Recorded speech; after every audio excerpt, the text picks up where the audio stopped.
ನಮಸ್ಕಾರ ಸ್ನೇಹಿತರೆ, ರಹಸ್ಯ ಚಾನಲ್ಗೆ ಸ್ವಾಗತ. ನಮ್ಮ ಜೀವನದಲ್ಲಿ ಕೆಲವೊಮ್ಮೆ ವಿಚಿತ್ರವಾದ ಕನಸುಗಳು ಬರುತ್ತವೆ. ಆದರೆ ದೇವರ ಕನಸು ಬಂದರೆ ಅದರ ಅರ್ಥ ಏನು ಎಂದು ಹಲವರಿಗೆ ಕುತೂಹಲ ಇರುತ್ತದೆ. ಕನಸಿನಲ್ಲಿ ಗಣೇಶ ದೇವರು ಬಂದರೆ ಅದರ ಅರ್ಥ ಏನು? ಅದು ಶುಭ ಸಂಕೇತನ ಅಥವಾ ದೇವರ ಸಂದೇಶನ? ಈ ವಿಡಿಯೋ ಕೊನೆಯವರೆಗೆ ನೋಡಿ, ಏಕೆಂದರೆ ಹಲವು ಕನಸುಗಳು ನಿಮ್ಮ ಜೀವನವನ್ನೇ ಬದಲಾಯಿಸಬಹುದು. ಹಿಂದೂ ಧರ್ಮದಲ್ಲಿ ಗಣೇಶನನ್ನು ವಿಘ್ನ ವಿನಾಶಕ ಎಂದು ಕರೆಯುತ್ತಾರೆ.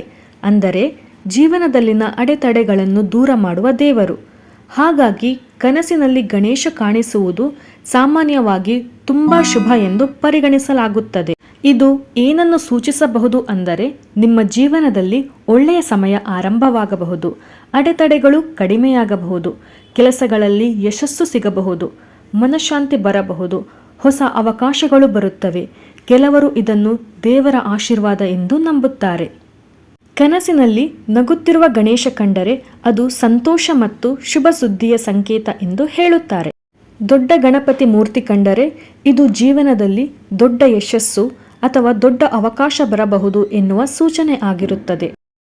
ಕನಸಿನಲ್ಲಿ ಗಣೇಶ ದೇವಸ್ಥಾನ ಕಾಣಿಸಿದರೆ ನಿಮ್ಮ ಮನಸ್ಸಿಗೆ ಆಧ್ಯಾತ್ಮಿಕ ಶಕ್ತಿ ಬೇಕಿದೆ ಎಂದು ಅರ್ಥ. ಬಿಳಿ ಬಣ್ಣದ ಗಣೇಶ ಕಾಣಿಸಿದರೆ ಶಾಂತಿ, ಪಾಸಿಟಿವಿಟಿ ಮತ್ತು ಒಳ್ಳೆಯ ಎನರ್ಜಿ ಸೂಚಿಸುತ್ತದೆ. ಗಣೇಶ ಆಶೀರ್ವಾದ ಕೊಡುವುದು ಇದು ತುಂಬ ಅಪರೂಪದ ಮತ್ತು ಶುಭಕರ ಕನಸು ಎಂದು ಹೇಳುತ್ತಾರೆ. ನೀವು ಪ್ರಾರ್ಥನೆ ಮಾಡಿದ ಕೆಲಸ ನೆರವೇರುವ ಸಾಧ್ಯತೆ ಇದೆ.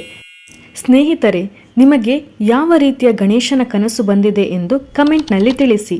ಈ ವಿಡಿಯೋ ಇಷ್ಟವಾದರೆ ಲೈಕ್ ಮಾಡಿ, ಶೇರ್ ಮಾಡಿ ಹಾಗೂ ಸಬ್ಸ್ಕ್ರೈಬ್ ಮಾಡೋದನ್ನು ಮರಿಬೇಡಿ. ಧನ್ಯವಾದಗಳು. ಮತ್ತೆ ಇನ್ನೊಂದು ವಿಡಿಯೋದಲ್ಲಿ ಭೇಟಿಯಾಗೋಣ.